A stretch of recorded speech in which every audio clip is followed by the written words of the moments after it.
Did you know that Case and Huff and Schlieder has been servicing customers in the tri-state area for nearly 100 years? As an independent insurance agency, they have the flexibility to find the right value for your business, farm, and personal insurance needs. Case and Huff and Schlieder is a locally owned agency. Their agents and support team are ready to help. Give them a call or find them on Facebook. Case and Huff and Schlieder, proud sponsor of the Muddy River News Business Spotlight.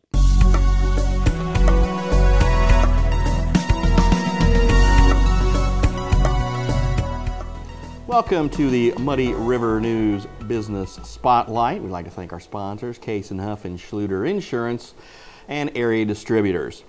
Well, the internet is something we just can't live without these days. It seems like that long ago we didn't even have the internet. Then when we got it, we had dial-up. Remember this? Remember when you first saw Google and it took a long time to upload, and then your fantasy football and baseball scores all took forever. And then we got to a point where we could actually watch TV and videos. And at first that took a long time too. But now, well, it's a lot faster these days, and one of the reasons it's faster around our area is the prevalence of Adams Fiber. And we're going to talk to the CEO of Adams right now, Jim Bramer. Jim, thanks for stopping by. Thanks, Bob. Well, I guess, that's one of the things to talk about is just how quickly your business has evolved in probably, 20 years? Yeah, I'd say 20 years, yeah. So 1995, we got into the internet business way back in the day. Dial-up was the start of everything. And it was a great, exciting new service offering to get involved in. And it grew. We actually had over 13,000 customers at one point with dial-up internet. So we had it in our co-op, our parent company, Adams Telephone, before we had it in Quincy. And we brought it to Quincy, and it's evolved in a big way since then. Going from dial-up to people wanting faster speeds to wireless internet. Got involved in that probably in the early 2000s. And then wireless, while it was great for a long period of time, people's demands evolved from just basic emails to, as you mentioned, video. And that changed the game to fiber and where we had to go next. I was an Adams Wireless customer. I remember that, and I remember, again, when we first got it, it was great because I lived in a part of Quincy that I couldn't get a landline. I couldn't get access to my internet through the regular routes because the wire wasn't there yet. And then we had wireless for a while, and like you said, it started to have its issues when people wanted to have video. Then I went back to Comcast and had that for a while. And then when I caught wind of what you were going to be doing with fiber, I myself, like everybody else, said, "Hey, me next, me next." Mm-hmm. That really exploded for you guys, didn't it? Oh yeah, big way. We actually jumped into the fiber game with internet being put over that in 2006. Actually, the town of Camp Point was the first community that we had fiber internet services in. From there it grew, and we went Camp Point, Clayton, and then we actually started our co-op, our parent company area in 2010, started building fiber there. And then it just evolved from there. And today, Bob, what we're real excited about is between our co-op area, the rural areas around us, what we call our edge-out towns, such as Quincy, a Barry, you name it, a Bowen, just a lot of different areas, Mount Sterling. We've now grown. We've had fiber in over 30-plus communities now, in a lot of the rural areas in between. Yeah, and rural broadband is a big issue in states like Illinois and Missouri that have large rural populations. And it seems to me like our friends in Springfield and our friends in Washington, they sound like they want to put more money toward this. Are they actually doing it?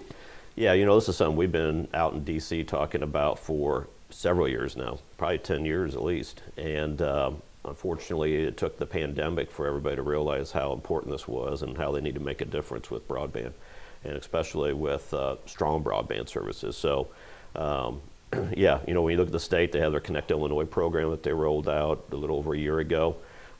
They're still working through the processes of that with a brand new program. So we've been engaged in that. Still haven't received any funding from it. We were an awardee, but we're still working through with the state through their process. So we hope that there's good things to come there once that gets figured out. On the federal side, we're all really anxiously awaiting the new infrastructure bill to see if that's going to get passed or not. If that gets passed, there's going to be another big influx of cash coming to the state that they'll be able to push out and utilize for broadband services as well. So we'll see where that funding goes. So the potential here in the state, taking the state program, and then what could happen on the federal side, you could be looking at $600-700 million total of funding coming towards broadband. And just, a short 5 years ago, 6 years ago actually, when I, in my past life, when I worked for the state of Illinois, I worked for the Commerce Commission. And there was a whole rural broadband initiative that was going through the Commerce Commission, but at that time, state government in Springfield was dysfunctional. Let's face it, it still is. But back then it was, Governor Rauner was fighting with Speaker Madigan, and we didn't have a budget for 2 years because the ICC, we had all these plans and programs. Hey, we're going to do this for rural broadband. We're going to do, we really wanted to make the push, but there wasn't the will and there wasn't the funding because of all the political infighting there. And now, like I said, now under Governor Pritzker, and it appears, and now, that's, one thing a lot of folks around here feel, that Chicago gets everything and we get nothing south of I-80. But this is really a big deal for downstate. Oh yeah, a big deal. And if companies like ours have solid plans and we take them to the state, I think we have the opportunity to get those approved and move those forward. It's just, again, when you look at the state, it's a brand new program they implemented last year. They had to start it from, ground level and build it up, and they're still working through all their processes and those types of things. So all that can't get worked out fast enough for us to try to move projects through the program. But yeah, a huge benefit for the rural areas around our communities. And I know we have some people out there anxiously waiting for us to get our funding so we can push the first project that we've been awarded through that program, move it forward. So, when you in talking about working with your residential customers and your business customers, from the business aspect, what is the demand that they need from you in order to make their processes work better? I think solid connectivity. So it's not just getting the line from our main facility to their business, but it's redundancy. It's having multiple paths going out to the outside world, minimizing outages, complete redundancy in our network. And that's what we're strong at. We got connections going all different directions outside of this region. So we got rings inside of this area, West Central Illinois, and then we have multiple routes going outside. So uptime's critical. And, I think the thing, Bob, we feel so strongly about that part of our business that, on the residential side, as you know, is we don't put anyone into contract for any of our services. That's how strong we feel about our service. Our goal is to make sure it's rock solid, and we have the expectations on ourselves as we would as a consumer on the other side of it. So I think the robustness of our network is a critical part that makes us stand out. Another part of your business that I know people are aware of, but it's just not as prevalent as just the getting the fiber from place to place, is also your TV offerings. And in these days where you've got cable and then you've got a YouTube TV, a Hulu TV, you've got all these other different options. How do you try to position the Adams TV in that market? Yeah, well, it's if anybody talked to me directly, I'm not a real fan of traditional TV, and the reason is because we have no control of it, right? So all the programmers, they tell you what their pricing is going to be. Guess what? We get to tell you as a consumer, your rate's going up by $5, $6, $7, $8 every year when that happens. I don't like that. What we do is we do have that offering of a traditional cable type TV feel over our fiber. We actually partner with another company out of state for that. But one of the things we really try to focus and zero in on is educating people on what they could do with that fiber connectivity, the robustness of it, what's available on it. There's so many different things you can do, and guess what? Ours is go stream. You've got all kinds of different options out there. We can work with you on what do you like to watch and try to find that right streaming solution for you. And guess what? There's no contracts there. There's none of that stuff. If you don't like it, jump to another one next month. And I know I've seen those seminars that you guys have, which really are nice to try to educate people, because I speak from experience when we had all the kids at home just a couple of years ago, and you look and they're like, hey, I want to have this for $4.99 a month. I want to have that for $5.99 a month. And then you look at the end of the month, it's like, holy crap, we're spending over $100 on this. Let's throttle that back. Pick some stuff we're not watching. Yep. I mean, that's hard. What's funny is, as a consumer, you sit there and you go through a traditional TV program, and you see all these channels you have, but you only watch 5 or 6, saying, why am I paying all this money? But guess what? On the streaming side, just like you said, all of a sudden you say, I want to watch that, and I'm paying $5 for that one. $10 for that one, $5 for that one. It adds up pretty quick too. So yeah, I think, but I say the people just a lot of folks. I won't mention any names. My wife just really like that. Okay, YouTube TV's there, and I know my show's there. I know this. Yes, I'm only going to watch. Actually, to her credit, she watches probably more than that. But it's like, okay, it's there weird because I've said, well, if we got rid of YouTube TV, we could and she's just, I don't want to. I mean, every time we switch or do something like that, it's just kind of tough for her. But it's a lot of people. A lot of people like, okay, I like the way it is. I like the way it's formatted. Just let me have it. Yep.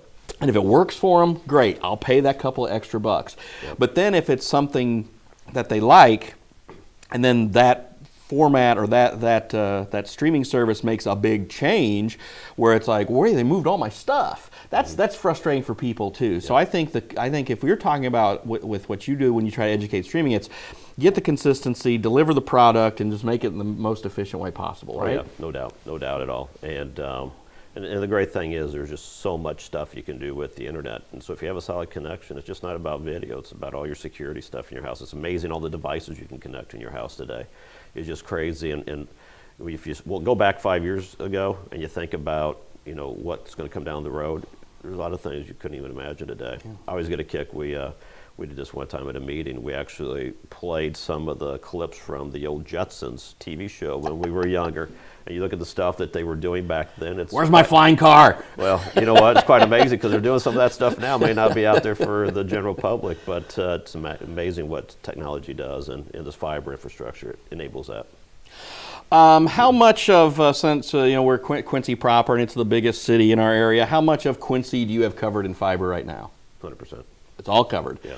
The fiber hoods are all in. You're good to go. I guess to cover my tail, I'm going to say 99.9%. I'll say that. Fair enough. Okay. Fair enough. Well, I'll tell you what. Thanks for coming by and having this chat, because I think it's nice to get people updated. And of course, if there's a place out there that doesn't have Adams Fiber, you can always call. They can always call your shop and say, hey, can you get it here? And you try to work with people and see if you can't get it, you try to help with other options, right? Yeah. So give us a call, but also go out to our website, followthefiber.net.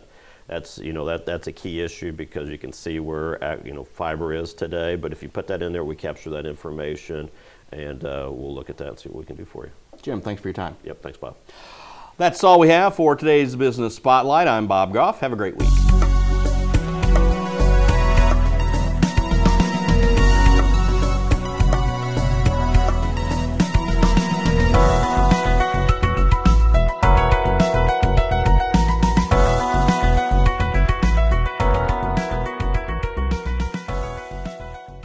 Representing nearly 20 A-rated insurance providers, Case & Huff & Schlieder caters to most any type of insurance.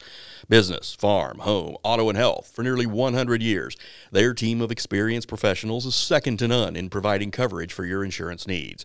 Case & Huff & Schlieder will find the most cost-effective solution to your business challenges, and with their experienced agents, they know how to navigate the insurance markets. 100 years, an agency built on service, no matter what side of the river you call home. Give them a call today or find them on Facebook. Case & Huff & Schlieder, peace of mind since 1923.